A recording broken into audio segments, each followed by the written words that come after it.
Voltamos com o nosso programa e eu estava justamente conversando com a doutora Maitê Pimentel da coincidência do nosso verde. E relembrei mais uma vez que Daniel Atala falou ontem que essa vai ser uma semana leve e que verde é uma cor indicada. Então vamos no verde, né, doutora? Vamos no verde. E vamos conversar sobre gordura do fígado, um mal silencioso. A gente não percebe? Não percebe. A maioria das pessoas, 68% das pessoas tem esteatose hepática grau 1, que é o grau mais leve, e 30% das pessoas tem uma esteatose mais grave, né? E é alto índice, né? Muito. E a maioria das pessoas, elas não sentem nada, não sentem dor, não sente azia, não sente náusea, porque na gordura mais leve, você tem como se fosse uma picanha, eu brinco. É uma gordura em volta do fígado que não tem as consequências de ter sintomas. Aí quando essa gordura fica mais grave, é número 2, e grave, quando invade a gordura dentro do fígado, ele fica amarelo, gorduroso, inchado, e aí as pessoas sentem os sintomas, né? Então, esse é um fígado saudável, ele é liso, ele é vermelhinho. Olha um fígado gorduroso, isso é assim que ele fica mesmo na anatomia, quando a gente olha. Esse já é um fígado com cirrose, é o mais grave, né? Então, esses são os estágios: fígado saudável.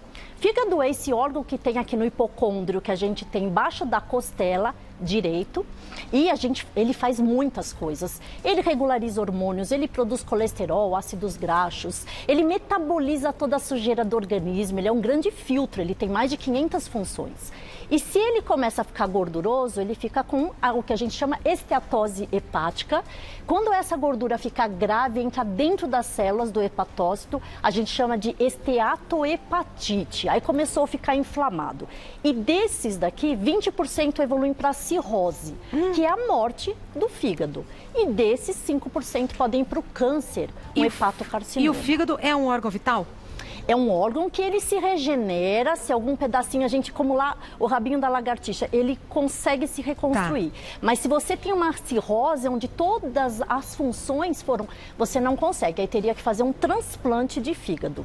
E é justamente a indicação, quando o paciente entra em cirrose, o tratamento é transplante hepático. Que aí é uma complicação tremenda, né? Sim, todo transplante exige uma imunidade diferenciada. Um doador. Um doador compatível, usar substâncias que você não perca esse órgão, né? Sim. E aí você fala assim, então o que eu posso sentir? A maioria não sente nada no início, mas aí a gente pode começar a ter um pouco de tremor, um frio que você não entende, uma fadiga, um cansaço crônico. E aí a gente pode ter o olhinho amarelo, a icterícia, que é bem comum. Náuseas, qualquer coisa, você parece estar empachado, a barriga fica estufada, você sente um desconforto abdominal.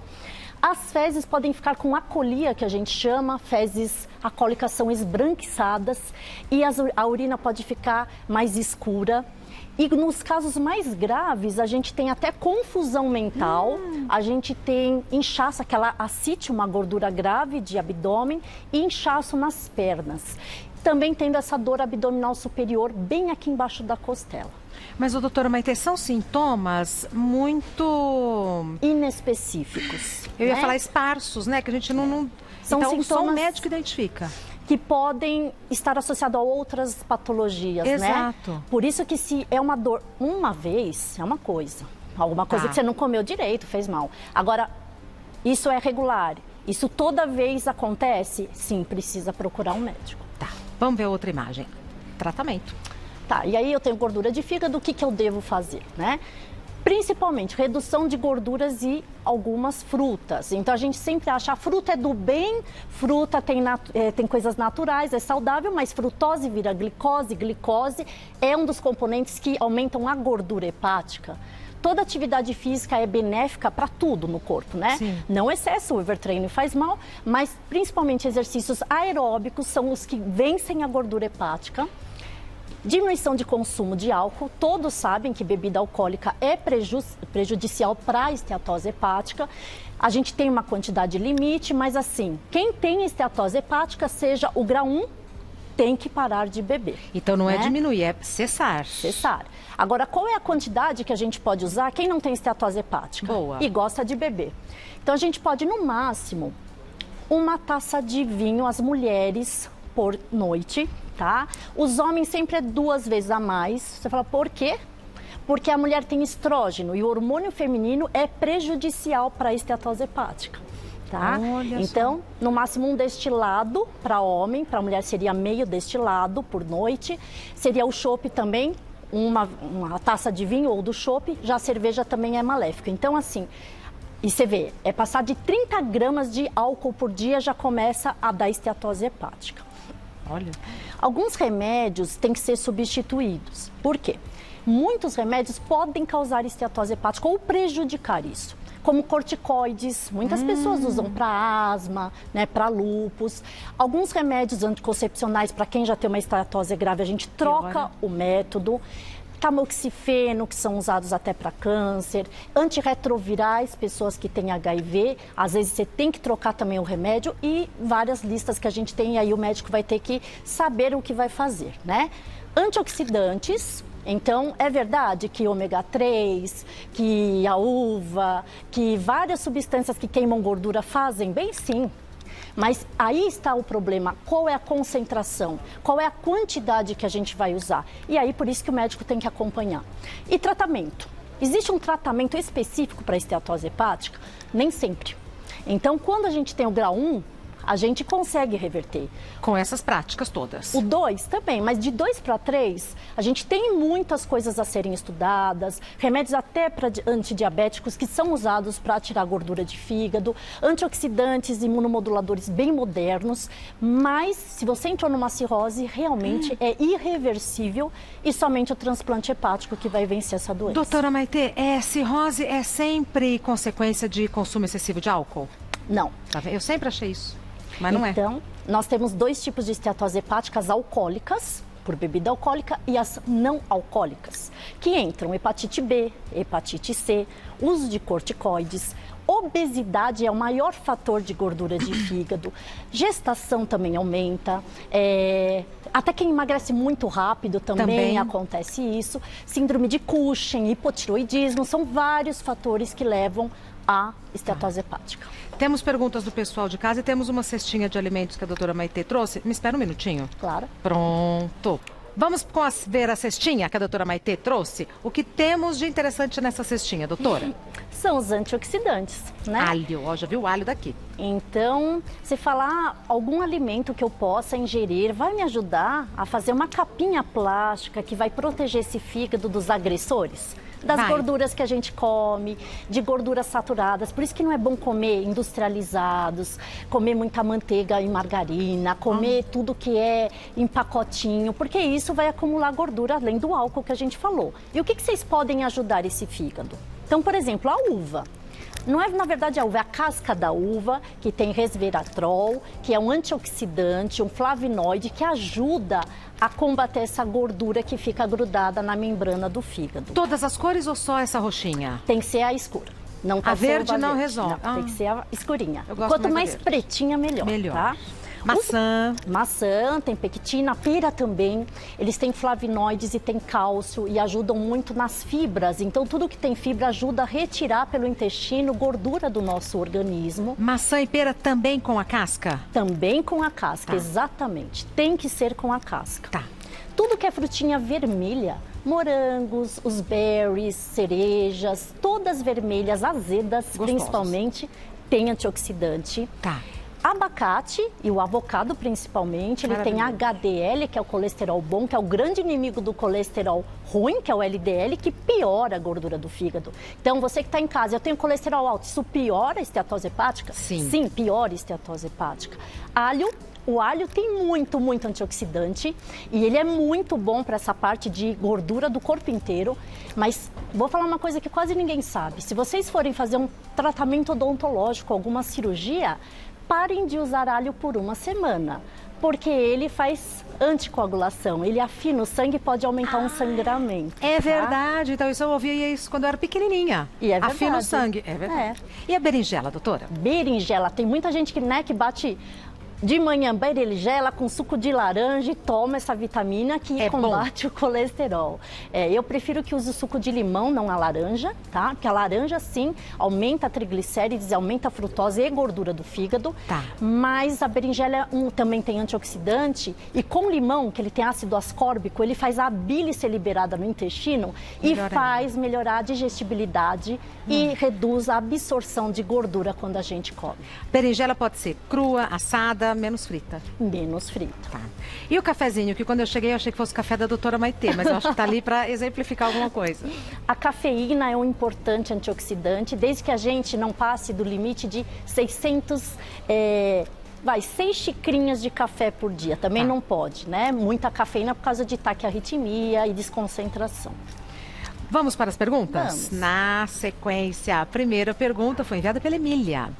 Tenho esteatose hepática e o médico solicitou a biópsia. Como é feito esse procedimento? Emília, então essa pergunta é interessante e realmente a gente tem um pouco de medo, né? Toda vez que o médico fala, nós vamos fazer uma biópsia. A biópsia de fígado não é tão simples, tá? É um procedimento que tem que ser hospitalizado, que pode ter sangramento, onde a gente entra no subcutâneo com uma agulha, que ela vai tirar um pedaço desse fígado. Dói. E são vários pedacinhos que a gente tem que tirar, dói, tem que ser com anestesia.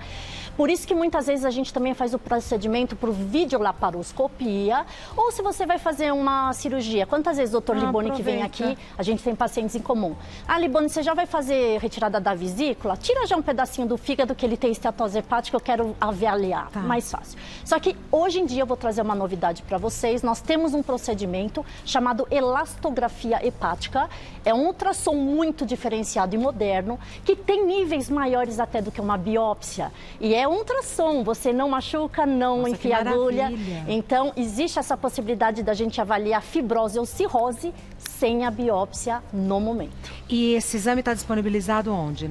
Imagino que nas redes privadas. Nas redes privadas, tem também no SUS, tá? A fila é um pouco maior, é óbvio, mas existe. E o procedimento já está barateando. Então, no começo era mais de R$1.000, só para vocês terem noção. Tem laboratórios que já fazem por R$400. Lógico, não é barato, mas é um preço também não fora do comum. Em vez de fazer uma biópsia, né? Nossa. Próxima pergunta, Tamires. Anticoncepcional também pode fazer mal para o fígado? Tomo a pílula principalmente por causa da síndrome do ovário policístico.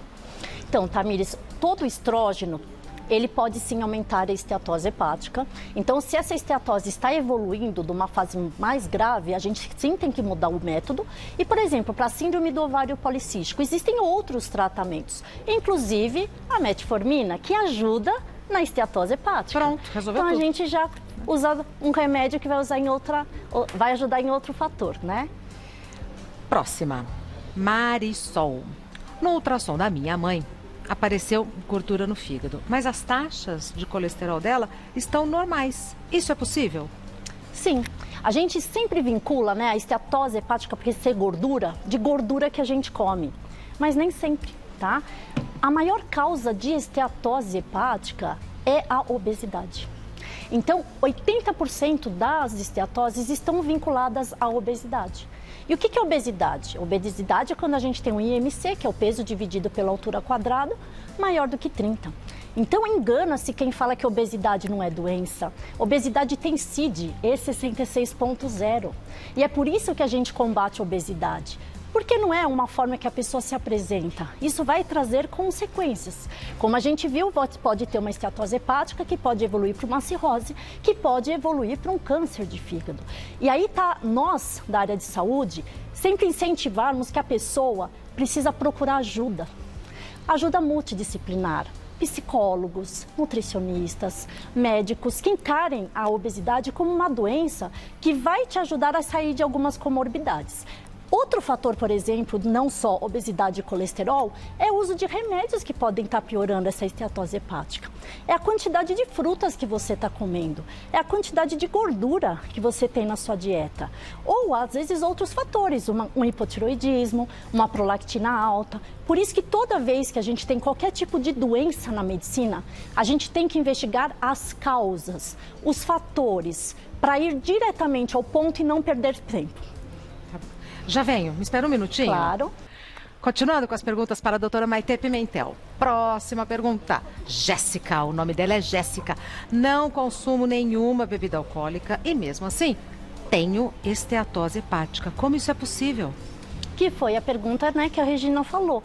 Que, é só a bebida alcoólica que aumenta a esteatose hepática? Não, ela piora, né? Mas a gente tem as causas não alcoólicas. Então, Jéssica, como é que você, por exemplo, sabe se você tem uma esteatose hepática? O exame de sangue, que é o TGO e TGP, já é um dos fatores que você pode desconfiar. Ultrassom, que é um exame que muitas pessoas fazem, é simples, é barato, também já evidencia que tipo de esteatose é essa, leve, grave, né, ou moderada. Outros fatores, como a gente falou, tem elastografia, mas tomografia também dá para ver, ressonância dá para ver. E se você em casa fez já uma bioimpedância com alta concentração de gordura visceral, fique alerta, porque 30% da gordura que a gente demonstra, ela vai ficar grudada no fígado e também no coração. Vamos de mais uma? Osvaldo. Tenho esteatose hepática e diabetes há 5 anos. De grau 1, piorou para grau 2. O que faço para reverter? Excelente. Então, a gente sabe que o diabetes descontrolado é um dos grandes fatores de piora da esteatose hepática e foi estudado muito por que alguns remédios para tratamento de diabetes, eles estavam revertendo a esteatose hepática, como análogos de GLP-1, os inibidores do SGLT2, são as grandes e novas evidências científicas em que a gente ainda não tem uma resposta confirmada, mas muitos remédios usados para diabetes conseguem diminuir ou reverter essa esteatose hepática. Então, é um avanço que a medicina está tendo e que é benéfico. Vocês veem que, às vezes, remédios de diabetes, eles ajudam em outros fatores, né? Eles perdem também peso, esses que a gente está falando, eles diminuem também o colesterol, muitos deles diminuem o triglicérides e é por isso que eles acabam diminuindo também a gordura hepática. Bom, doutora Maitê Pimentel é médica, endocrinologista, site da doutora Maitê é endoc.com.br, endoc, abreviatura de endocrinologista. Instagram da doutora Maitê Pimentel é Maitê_endócrino, Maitê com THE, _endócrino, não tem erro. Maitê_endócrino. E doutora Maitê, verde a semana inteira. Vamos a semana inteira. Até a próxima. Isso que eu não sou palmeirense, hein? Nem eu.